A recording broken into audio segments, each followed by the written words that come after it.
Welcome in the latest episode of 5 on the Floor on the 5 Reasons Sports Network. Thanks for finding us on your favorite podcast app or at Dash Radio. We're now there every day on the Nothing But Net channel at 7 p.m. time change, 7 to 8 p.m. Eastern, Monday through Friday. Also, check out my new show on OnsideRadio.com where we cover more than just the Miami Heat. We'll have 5 Reasons guests on all the time. And, of course, we will cover the Dolphins' win against the winless Jets on Monday. Also, 5 Reasons Sports.com. That's where you can get all of our free content. That's where, we're forcing Brady Hawk to write 13 articles a day. So make sure you check those out so that it's worth it for him. Again, we have no paywall. We are unlike all the newspapers in South Florida. Also, the great sponsors of the 5 Reasons Sports Network. There have been some really bad primetime games this year, really bad primetime games or national TV games like Thanksgiving. Make them more interesting by trying Prize Picks. If you're tired of losing in fantasy sports, times are changing. Now it's just you versus the numbers. Prize Picks is the perfect place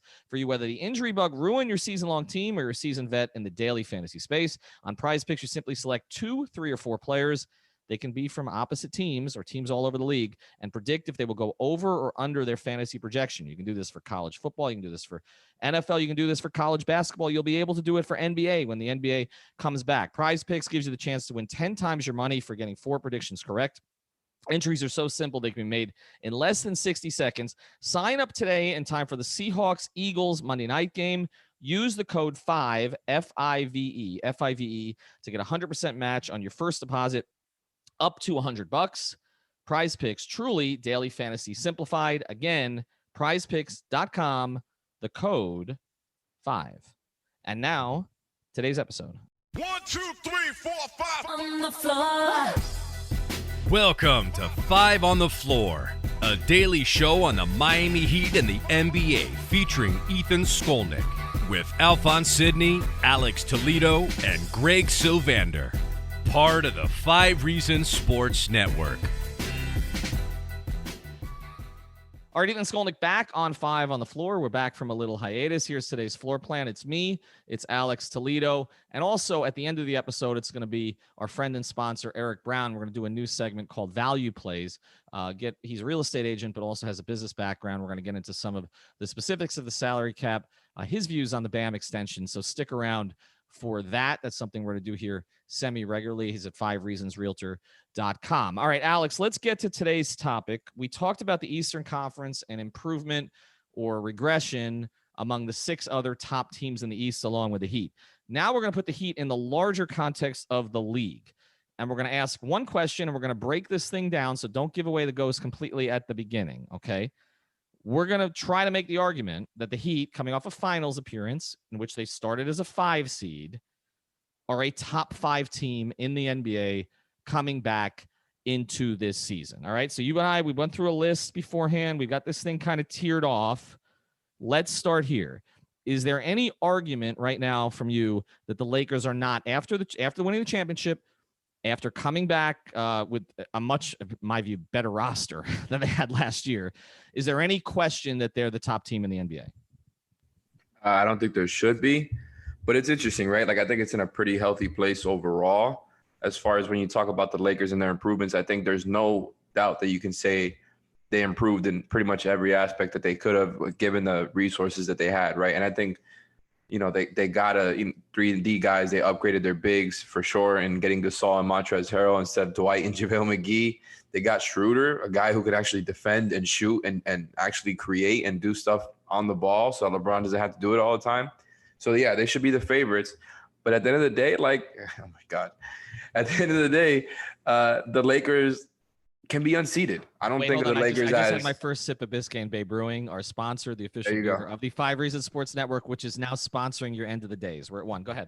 I mean, you guys have me like Markelle Fultz. Like, it's just every time I say it, I have to pause. Like, it's just I'm so in my head about it. You got a hitch in your speech like he did in his jump shot. That's all right. We'll send you to Orlando if you're okay with that. Continue. But no, the Lakers to me can be unseated. I don't look at them as the Warriors. I don't look at them as unstoppable. I don't look at them as like what happens if they just end up facing the Clippers again? It's still going to be a really, really tough matchup for them. And that's kind of where I stand. Like, I don't think the Lakers are unbeatable by any means, but they certainly got better. And it's going to be, all the tougher to beat them. Here's the thing about it. To me, there's no question they're the number one team. There's no question they got better. Dennis Schroeder is a huge improvement over Rajon Rondo, even with the Rondo we saw in the finals. Okay, at this stage of their careers, that's not really close. Harrell has his flaws, okay, but he's better than JaVale McGee by a wide margin. And Marc Gasol, it looked a little washed at times, but he still anchored Toronto's defense, and he's an upgrade over Dwight. Okay, so they upgraded all those spots. But I will say that, right? But I will say this though. Okay, they really didn't add shooting, right? And the big question with them the whole season, until they played the Heat in Game 1 of the Finals, was did they have enough shooting around LeBron and AD? And they didn't really upgrade it. In fact, if you really look at it, okay, Rondo was a non-shooter again until he played the Heat. But Danny Green was a disaster in the finals, but we know that he's a plus shooter, as you know, as long as his head's right. They lost him. They didn't replace him. I mean, they re-signed KCP. Did they add a shooter I don't know about? I'm not arguing that they're number one. They're better than they were last year. They won the championship. They have LeBron and AD. They're number one. But did they add shooting anywhere? So I think it's a fair point. Right? Like, I think we can all look at Danny Green and go and say that they lost their best shooter. I think KCP actually ended up being that. And yeah, you prefer to have Danny Green on the team, especially if you're the Lakers. You need guys like that on your team. Or at the end of the day, though, Jesus Christ, Ethan. No, but I just switched to the IPA. You can get the Tropical Bay IPA at most Publixes around South Florida. I'm just gonna keep saying it just so we can end the show earlier. You know, with all the drinks that you're gonna have in your system by then. But to me, the Lakers added multiple plus shooters, right? So maybe they lost their second best shooter in Danny Green, who to me I think isn't really that dangerous of a threat from three anymore. You know, as far as an elite guy, and they got off of that, but they added Wes Matthews, they added Schroeder, they added Marc Gasol. And to me, those guys are not shooters, but they're okay shooters. I think they're going to be, enough. And that's kind of all they really need from them because of all the other facets that those guys bring to their game. And I really do think it's going to be like, man, everything revolved around LeBron and AD for them last season. Everything. They didn't have any type of dynamic guys outside of them. KCP was their third best player, as we discussed. And now I think they have like a lot more stuff that they can throw around their game. Schroeder and Harrell essentially become the Lakers version of what Lou Will and Harrell had. And then you've got Gasol and Montrezl there as kind of upgrades on the bigs. I really do think that they just make a lot more sense as a team now. But your point is fair that they still do not have elite shooting. Like if KCP and Wes Matthews and, I guess Dennis Schroeder are your best shooters, that's kind of tough. I do think they become a lot tougher to beat now, though. All right. But do we both agree now that at this stage, having beaten the Heat in the championship round, even if, again, two of the Heat's best players were hurt, that right now the Lakers, are ahead of the Heat. Correct? Agreed? Mm-hmm. Okay. All right. So that's one. All right. Let's go to team two. Now, you mentioned them a couple times here, so let's get to them first, although obviously they didn't have a better record than the Bucks last year. And I'm not clear on whether they upgraded after that disaster in the bubble, but they did make changes. So we mentioned the Clippers. They've moved from Doc Rivers to Ty Lue as coach. No more Harrell. They replaced him with Ibaka, which is pretty damn good. And who else did they lose? I'm sorry, they lost someone else from that roster. Who's escaping me right now? Was that it? Just JaMychal Green. JaMychal Green. Okay. Apparently they may be shopping Lou Williams. They may not be shopping Lou Williams. They didn't really address the point guard position in any dramatic way. They're hoping, I guess, that Paul George gets his act together again after what happened in the bubble, and that the change to Ty Lue will make a difference here. A, in your view, have they upgraded? B, can they get past some of the issues that they had last year where, again, they were load managing the entire season and then it never really clicked in the bubble? So to me, the answer to both of those questions is yes, but that doesn't mean necessarily that they will do it. So I think that they did get better in the sense that getting Kennard and Ibaka, to me, I think are guys who are going to fit in really, really well with the guys that they have there. Like I think Kennard, obviously he was sulking on the Detroit Pistons before, just on a completely meaningless, worthless NBA team. I'm sorry if I'm being a little bit harsh there, but no, at the end of the day, you're right about that. There you go. I'm with you.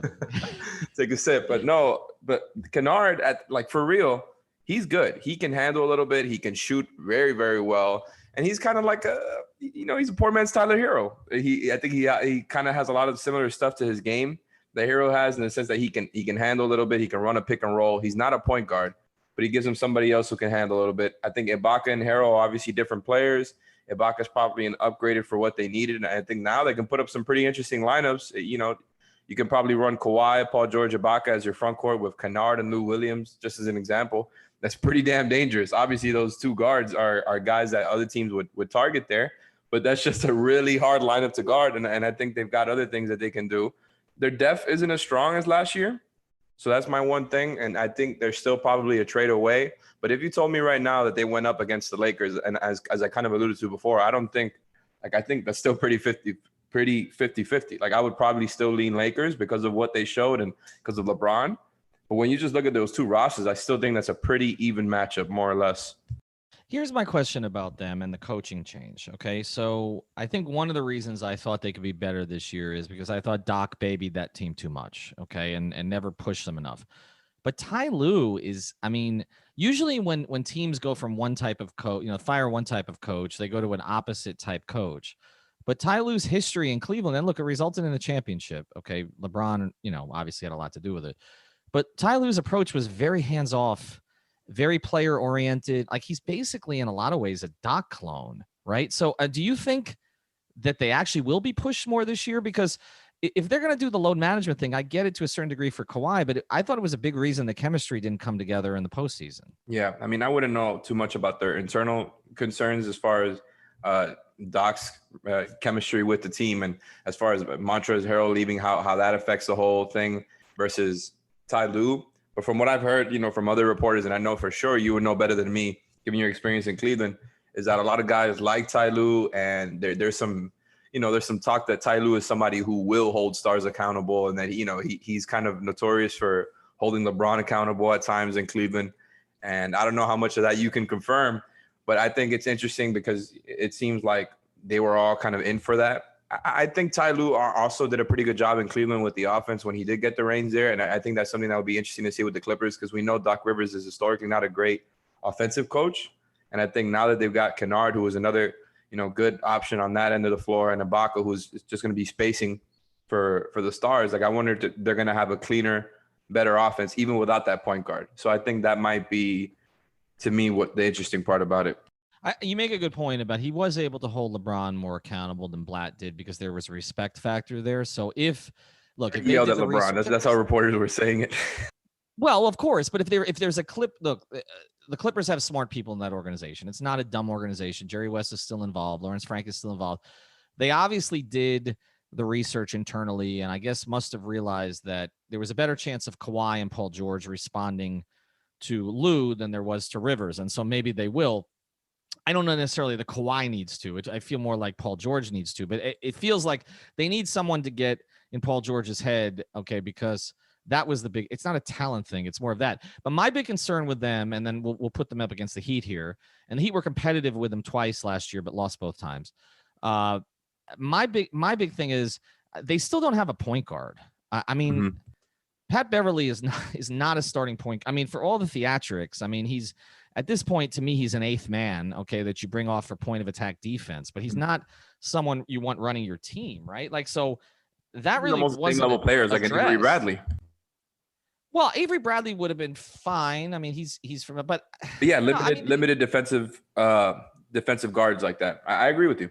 Yeah, I mean, let's put it this way, okay? I mean, would they be just as well off with DJ Augustine running the show as Pat Beverly? Well, obviously their defense would take a hit, but no, you're right. DJ Augustine, like, if he was their starting point guard, not that he's winning them the championship, he would definitely have their offense more organized. He just, that's what he's there for. That's why he got the mid-level from the Bucks. I mean, right. Who knows if he's even worth the mid-level, but he can definitely be a point guard for you, hit some shots. He was pretty good, right? Like, I think he could definitely have helped them. But to me, Ethan, my take here is we need to stop with this whole Lou Will off the bench thing. I think especially now that Montrezl Harrell is not there anymore, and I get it, Lou Will is not a good defender at all, and it's going to be a hole for them in the playoffs if he's there at that time. He should be starting. He is probably one of their better handlers, and if he's on the floor with Kawhi and Paul George, guess what? He's not going to be taking all those same shots that he's taking when he's just a guy off the bench and he's allowed to do whatever he wants. So I think that's more interesting than Pat Bev, who we know isn't a point guard. right? You know, I think like Pat Bev is an ideal starting point guard next to LeBron, maybe not next to Kawhi. Right. And so that's why I kind of think have Lou Will handle a little bit and have him being a threat off the ball when Kawhi and Paul George do have the ball.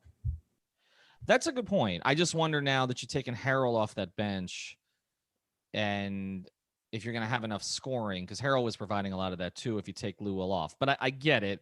Let's put it in the overall context here of the Heat. Obviously, we saw that the Heat are a much more together team, had much, much better chemistry. The pieces seemed to fit better than they did necessarily for the Clippers in the bubble. The coaching was better. But is the roster better? I would say right now, if you look at the Heat where they are, the Clippers where they are, who has the better roster? That is a tough question. So you're just saying on paper. Just not on necessarily paper. You're just match. saying right now, you put the two of them. Again, you can't take out the fact that Spoelstra and Lou were the coaches, but they both won championships with LeBron. Okay, so, I mean, there's a certain level of competence that Ty Lue has. I'm not a huge fan, but he's obviously a competent NBA coach who should have gotten another opportunity, okay? So I'm just asking, though, just put their rosters on paper right now, Clippers or Heat? It's the Clippers. If you're just talking about on paper, it's the Clippers. Probably, right? I mean, the best player is on the Clippers, okay? Yeah, and Jimmy Butler is probably Jimmy and Bam. Like, you can make a case that they're right there with Paul George, if not higher. Like, I think for sure Jimmy's higher than Paul George at this point. I mean, maybe I'm being reactionary there, but we just saw what Jimmy did in the finals, and like Bam to me is right under Paul George. So I think it's a little bit closer than we would have said last year for sure, but still probably the Clippers. Okay, that's fair. I mean, we'll see what Heat fans think of that, but I'm with you on it. I think the sum of the parts may still be Heat, but I'm with you. And look, I picked the Clippers. Oh yeah, no doubt. The Heat are definitely the deeper team. But I picked the Clippers to win the championship last year, so I can't say one and then not say the other. All right, we're gonna get to some other teams here and put them in the mix. Before we tell you about another great sponsor of the 5 Reasons Sports Network. Now, this is an important sponsor if you have a business, okay? Or you know somebody has a business. So recommend Better Pay. You can check them out at btrpay.com. That's btrpay.com. The phone number is 954-953-8895. Again, that's 954 right here in Broward, 953-8895. That's a dedicated line for 5 Reasons. And if you mention 5 Reasons, when you're approved for a loan, you'll get $100 back from your loan. You never have to give back. It's just yours, okay? It's no longer a loan. It is your money. Here's some specifics. Your business is eligible for funding within 6 to 12 months, so not a long time. You don't need many documents, driver's license, avoided business check, a few months of account statements, and that's it. And you can get funded in as little as 24 to 48 hours. They run your credit, but they do a soft credit pull, so it will not impact your credit score.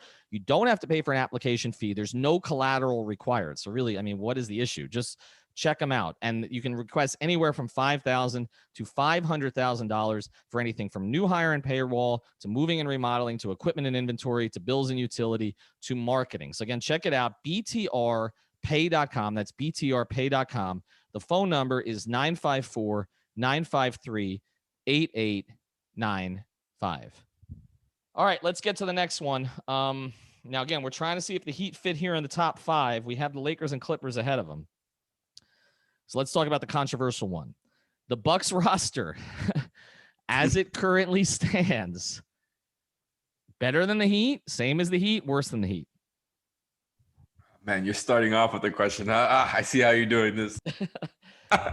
We got to narrow it down at the end of the day. So you're not answering the question. This time of the Marlins Lager. Again, ask for it at Publix or any other store or go to BiscayneBayBrewery.com. Okay, continue.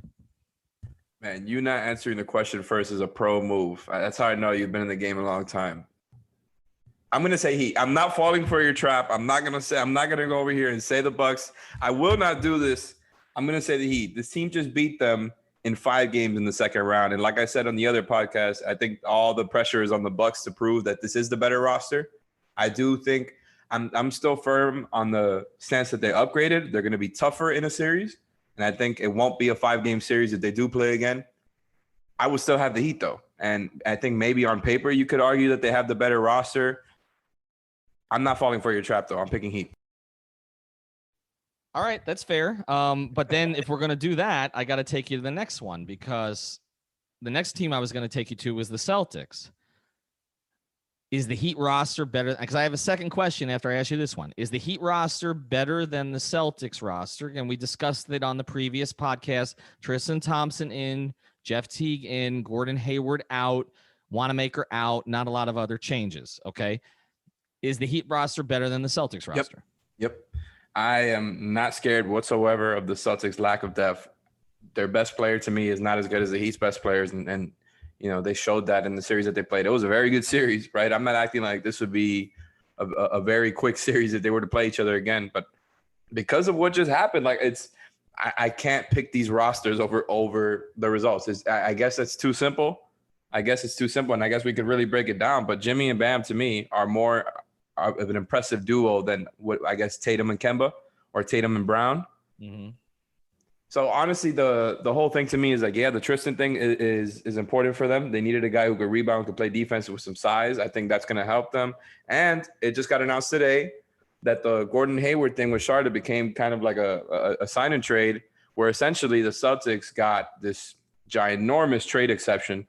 You know, we don't know if they're actually going to use it. It seems like they're, I want to say around $20 million under the hard cap, and the trade exception they got for was around $28 million. Yeah, just, so obviously it's just like 100,000 less than it would take to get Bradley Beal. Did you notice that? did Charlotte do that on purpose? It's pretty funny. It's pretty good. But regardless, it seems like it wouldn't even take somebody that's that big of a contract because of where they're at financially, unless some other move happens first.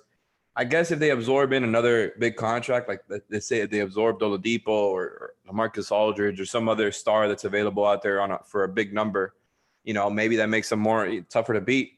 I'm still not afraid of the Celtics. To me, the Bucks have a better roster than the Celtics. You can make the argument the Bucks have a better roster than the Heat, but again, I just don't really see that playing out on the court. All right, so then I got one more question for you. I'm going somewhere with this. Okay, I'm going somewhere with this. Is the Nets roster, and you got to go beyond roster because we haven't seen it before. So there are other factors at play. We talked about it on the previous pod. First time head coach, et cetera, et cetera. Okay. First time these guys have really played together. So there's obviously going to be a transition period. But right now, if I could tell you Nets or Heat, you take Nets. Okay. And the reason I'm asking that question is because if you don't take the Nets there, you're telling me that the Heat should be the number one seed in the East. But you're not saying that. You're saying it's the Nets. I mean, honestly, I couldn't tell you if I had to predict like where these Eastern Conference seeds ends up. I feel like that's pretty hard. And we haven't even talked about Toronto yet, but they would for sure be in the mix. They were the number 2 seed, and I really don't think losing Gasol and Ibaka is going to hurt their regular season standings that much. So I do think there's going to be a lot of teams in the mix, and I really can't tell you, like, even if I'm saying Brooklyn might have the best roster, I wouldn't be surprised if they were like the 3 or 4 seed. Like, there's so many factors at play in this weird season. Like, who's actually going to play a lot of games, who won't? I think that's a question for the Heat after, you know, the fact that they were one of the last 2 teams standing in the bubble, so they have less time to relax and rehab. And you talk about the Nets with KD and Kyrie. I just think, like, there's a lot going on right now. I can't really tell you who's gonna be the highest seed, but I do think the Nets, if you're just talking about on paper, have the better roster than the Heat. All right, so let's go out west now, because then we're going to try to boil this thing down to 5. If Kevin Durant is healthy.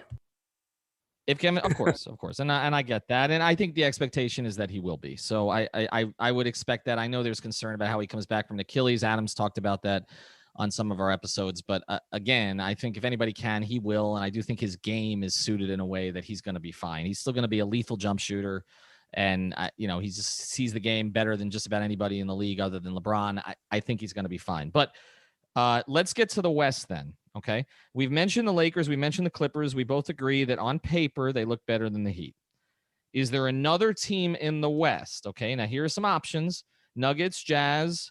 Blazers upgraded for sure, and they'll be healthier. You think the Suns are kind of an upstart.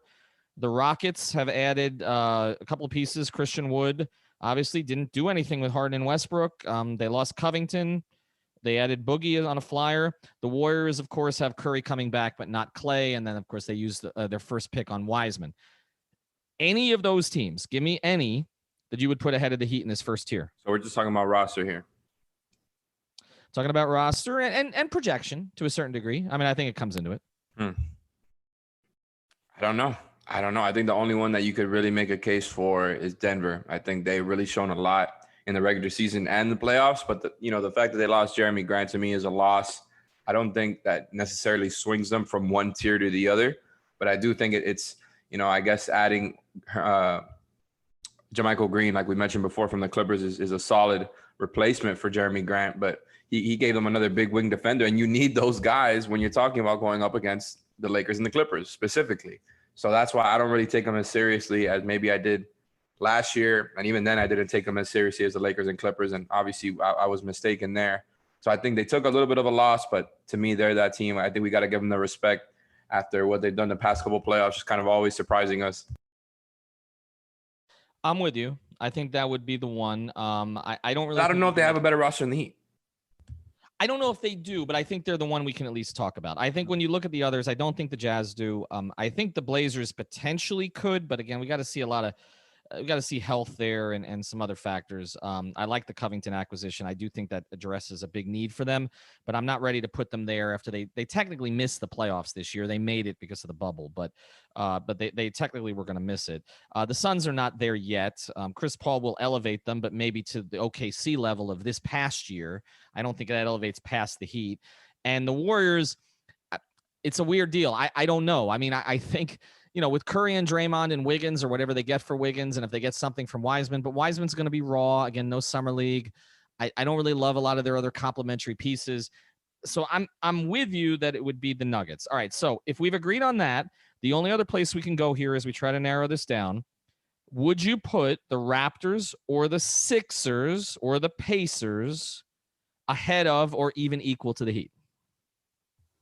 From those teams that you mentioned, to me, probably Toronto is the one that's in the mix. Like, I'm not buying in on the Philadelphia hype just yet, just because, they have a roster that makes sense now. I think that's kind of the bare minimum, and they're going to be good, right? I think the Sixers should be good. I'm still not looking at them as a real threat in the East until proven otherwise. And, maybe I'm going to be wrong about this just because getting rid of Horford and some of these other guys and moving them for guys who just make a lot more sense. Maybe it really does just kind of clean things up to a degree where it's like, oh yeah, they're back in the mix as a contender, and I'm just going to be so wrong about it. But until further notice, it's the Raptors. I think they were the 2 seed for a reason. And like I alluded to before, I think like Aaron Baines is a pretty good replacement for Gasol. I think bringing Chris Boucher back on a higher role is going to help. I think they're going to be just around where they were last year if you're talking about winning percentage. And I think Siakam, like, how surprised would you be if he took another small leap? I still don't think he's going to be exactly what he needs. I mean, they need him to be as far as being that 1A guy, but we saw how, this guy has taken 2 massive leaps in the past 2 seasons. But then he just took a leap not back. Out of the question.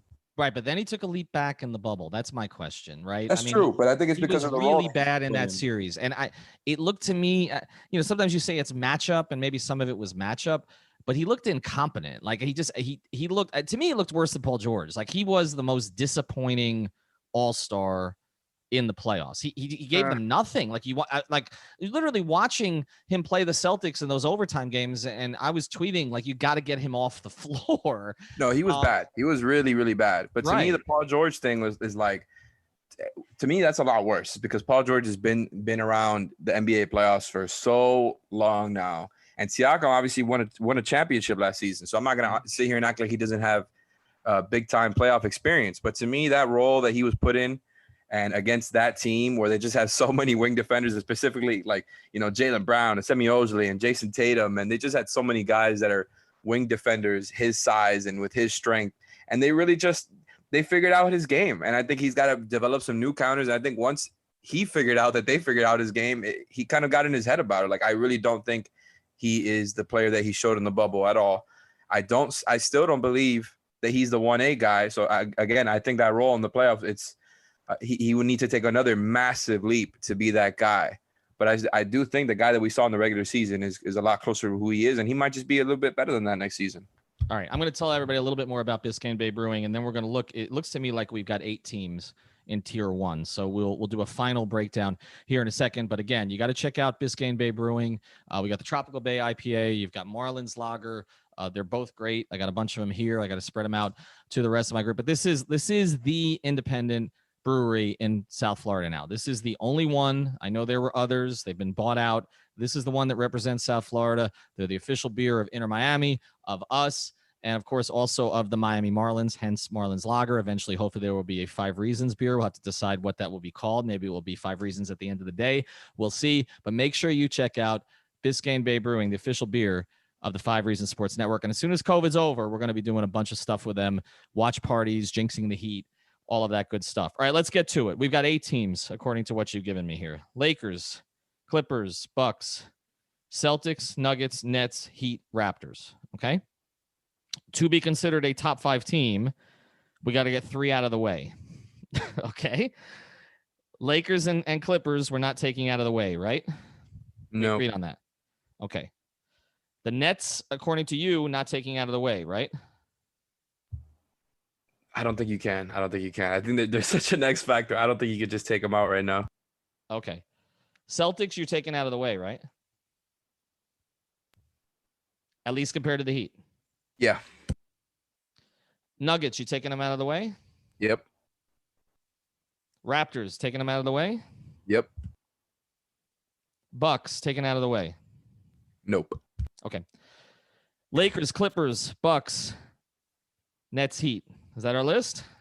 Yep, that's kind of where I was. I think once we started the show, and I think I had a feeling that's where we are going to end up. And to me, I think that's a pretty good 5. I think the onus is on those other teams that we left out to kind of prove us wrong, and they might, and they just might. Like I really don't want to sit here and act like the Heat are guaranteed to be back in the conference finals even next season. Like there's going to be some really good teams, man. There's going to be some really good teams, and I do think the Heat are in the 5 right now, but it wouldn't be. That doesn't mean that they're that they're going to be right there at the end. I think what I was kind of alluding to at the beginning of the episode is that it's in a healthy place. I feel like the parity is in a healthy place right now, and I think it would have been even better if the Clay thing didn't happen and the Warriors were healthy. Yeah. But I really don't look at any of these teams as like, yeah, they're unstoppable, or like I think the Lakers can beat the Clippers. Clippers can beat the Lakers. Mm-hmm. I think the Heat can beat a lot of the teams, pretty much any team in the East. And there's a couple of teams in the East that if they get their act together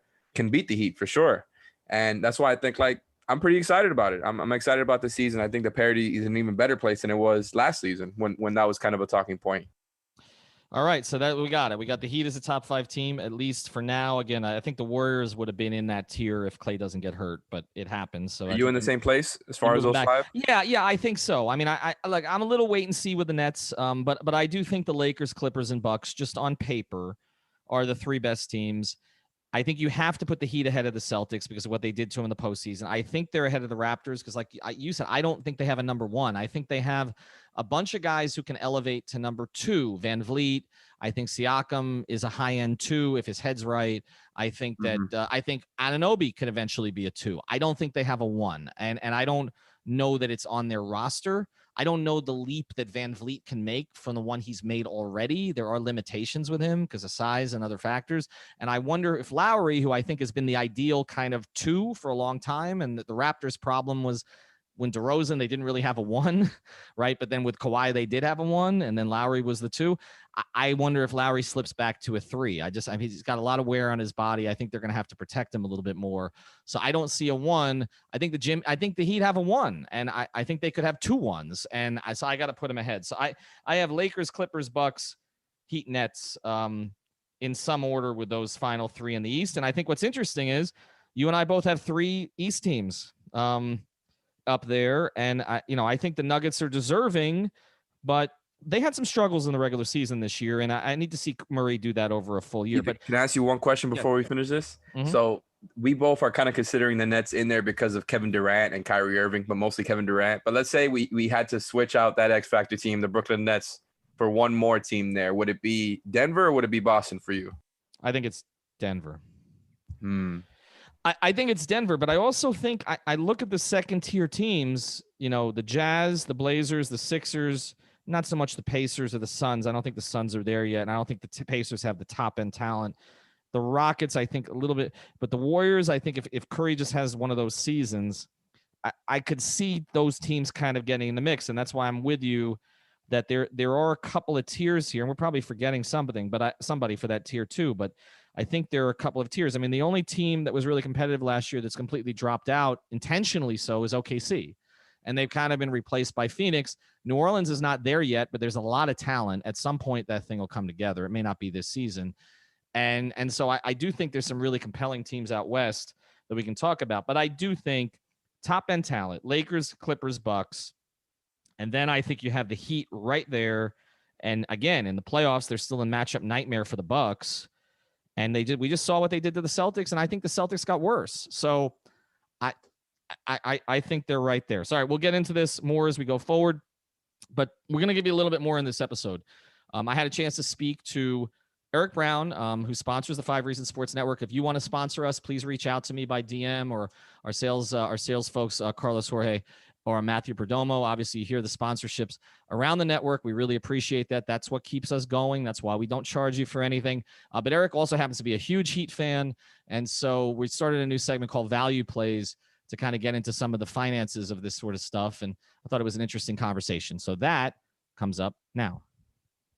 Welcome back on 5 on the Floor. As we go forward, we're going to be introducing some new segments to you on the program. And this one is called Value Play. And this is with one of our sponsors. His name is Eric Brown. You can find him at 5reasonsrealtor.com, but he's been a big, big Heat fan since the beginning. Eric, let's start there. Okay. How long have you been following the Heat? Well, I moved to Miami in 1999. I'd been living in San Diego. I was born and raised in Philadelphia. Please don't hold that against me. You know, I went to the University of Pennsylvania, Wharton School. I got a business education. But anyway, when I moved here from San Diego, I hadn't lived in a city that had an NBA team. And I went and got Heat season tickets when Dwayne Wade was basically right before Dwayne Wade was drafted. So the first season that I was a season ticket holder was Dwayne's rookie year, which I absolutely just love that team. Yeah, I think a lot of people love that team. In fact, I think before this recent team, that was a lot of people's favorite team that didn't win a championship. Like if you were to say, what are the 2 favorite Heat teams that didn't win titles? It would probably be 03-04 with Dwayne and Karan and Lamar and that group, and then this most recent group with Jimmy and Bam. So the reason we're bringing you on here is because we want to get beyond the headlines a little bit and take a little bit more of a business approach to some of this stuff. I know that Heat fans are trying to learn the salary cap. A lot of them know the salary cap really well. A lot of them fake it. Some of us in the media at times are faking it with some of the clauses, but then we try to figure things out.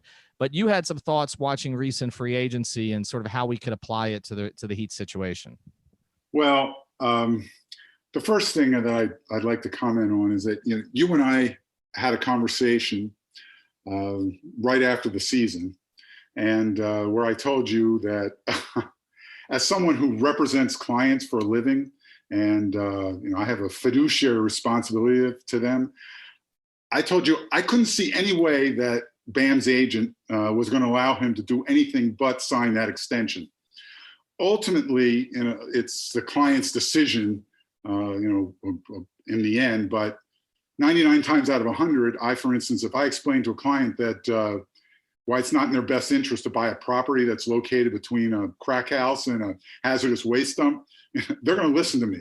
It would have been, completely irresponsible, almost malpractice for Alex Saratzis, I believe is how you pronounce his last name, to not insist that Bam sign that extension if it was offered. You just don't pass up that kind of financial security. And as we well know, living here in Miami, you never know what the future is going to hold. So it was just really unrealistic for fans to expect any different outcome. And if you had any doubt about what that outcome was going to be when you saw and heard that Myers Leonard got that $9 million offer for his first year of salary, right at the opening bell, that should have been your signal that they were building a high dollar salary cap inventory for a trade or for a sign and trade at a later date, and they were going to give Bam the extension. And when you talk about that, that's one of the things we've discussed on 5 on the Floor is, again, collecting these assets so you can move these assets in the future. And Riley has always talked about being in the chip collecting business, but that business has changed. When he used to talk about chips, he would sometimes talk about draft picks, and those are still commodities. But now one of the commodities are these kind of decent contracts in the last year that go into the last year of their deals, and which again you can create with the team option and by signing players. So there's not just one way to get a chip when you're trying to move a team forward. And I think that's why Riley's always talking about having all these things at our disposal. And when he says some things like there are obstacles, but there are none, because it just create as many avenues as you possibly can, and then ultimately turn it over to Andy and say, let's figure this out. And if anything, it seems like that first round draft picks have had less value than they ever had. And in this age of player empowerment, as we saw with Jimmy, if Jimmy wants to be, or any other player wants to be in a certain place, they find a way to get there. Anthony Davis said, I want to be in Los Angeles, and Anthony Davis is in Los Angeles. So it's, in some ways, it's really more valuable to be able to accommodate the deal financially than with draft picks. I do want to add a personal note, and this is just strictly as a fan. I probably have a very contrarian take on signing Giannis.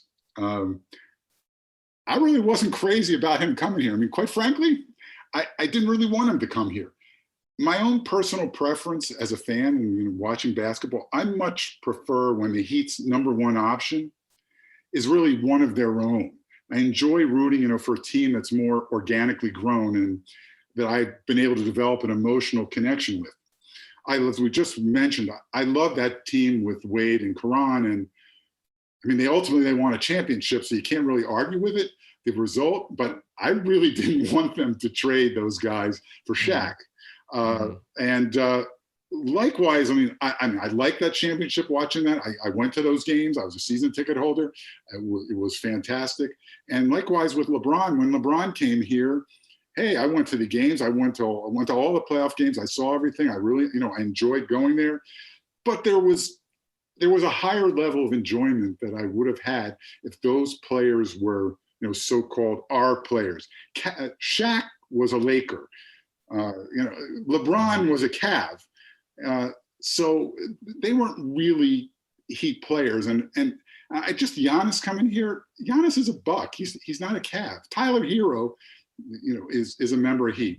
And you might say to me, well, what about Jimmy Butler? Jimmy Butler wasn't drafted here. He didn't originate his career here. I think Jimmy's kind of like an exception. He's like a child that got separated from his parents at the hospital and, at birth. And he's wandering from city for city, looking for his family until he found Dwayne. And Dwayne said, your bloodline is the Miami Heat. That's your home. Go home. That's your family. And, we welcomed him here with, open arms and him. I feel like he really is a member of the Miami Heat.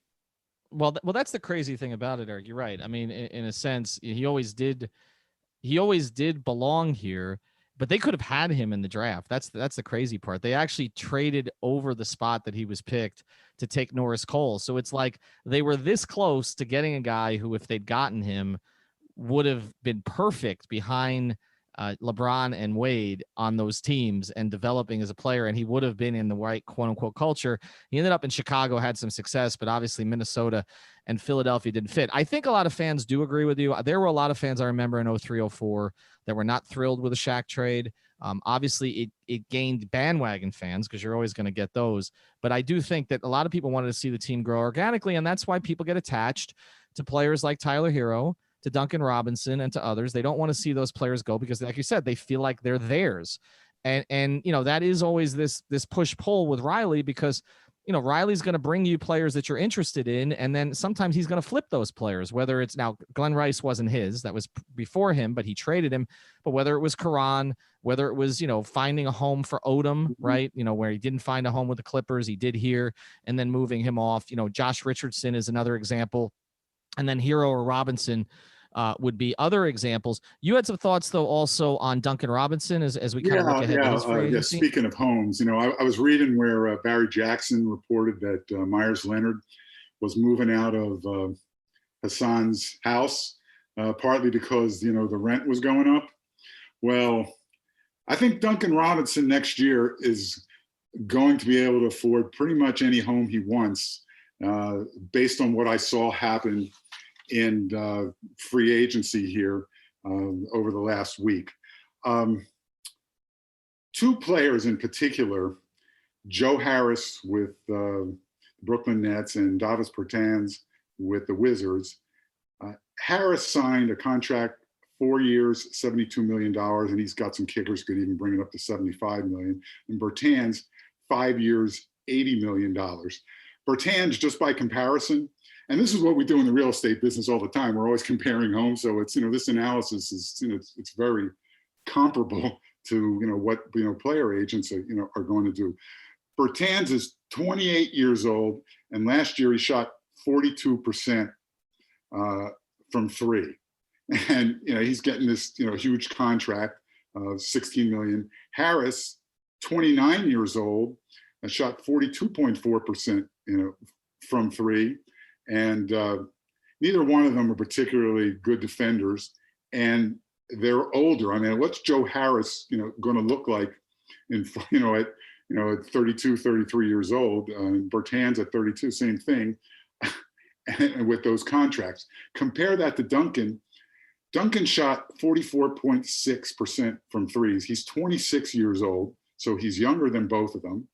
And as Kurt Goldsberry wrote, and again, Barry Jackson picked up, he had the most prolific catch and shoot percentage in the history of the NBA at 46.2% on threes. So if he has any kind of decent year that's anywhere close to what he did last year, that $20 million number is not, without, it's not out of the question. Maybe even more, because this year there were very limited amount of teams that had cap space, and next year there's a lot of teams that have cap space, and everybody's going to want him.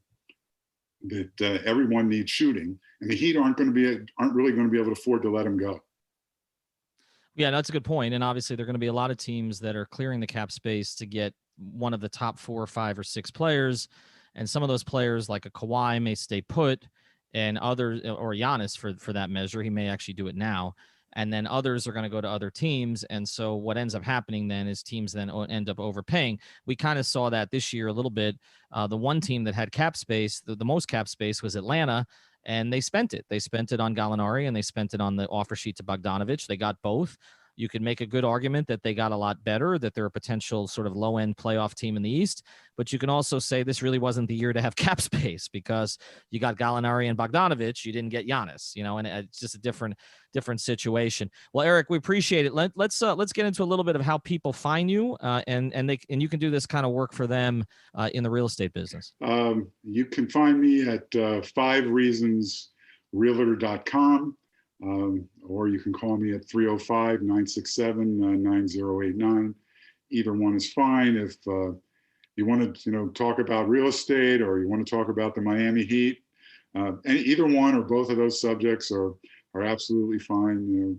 Anytime you're interested. I do want to say that, just to add one other thing while we're talking about free agency. People think that, representation in real estate's really not that important, that they can get their Aunt Millie or, the guy from the gym to represent them. And I try to tell people that it's super important who's negotiating for you. That's really important. Anyone can put your listing in the computer, but it's really important in any kind of high dollar financial transaction to have proper representation. Just look at what happened with Gordon Hayward. Mark Bartlestein, one of the better agents in the NBA, just negotiated a $120 million 4-year contract for Gordon Hayward, who hasn't been healthy any one of the last 3 years. I mean, I don't think anybody saw that coming, Danny Ainge included. He played chicken with Mark Bartlestein, and he lost, and Gordon's out of there. So get good representation. All right. So get good representation in real estate. You can find our guy, Eric Brown, over at 5reasonsrealtor.com. We will do that again. Thank you, my friend. Appreciate it. Very good. My pleasure. Thank you for listening to the Five on the Floor on the 5 Reasons Sports Network.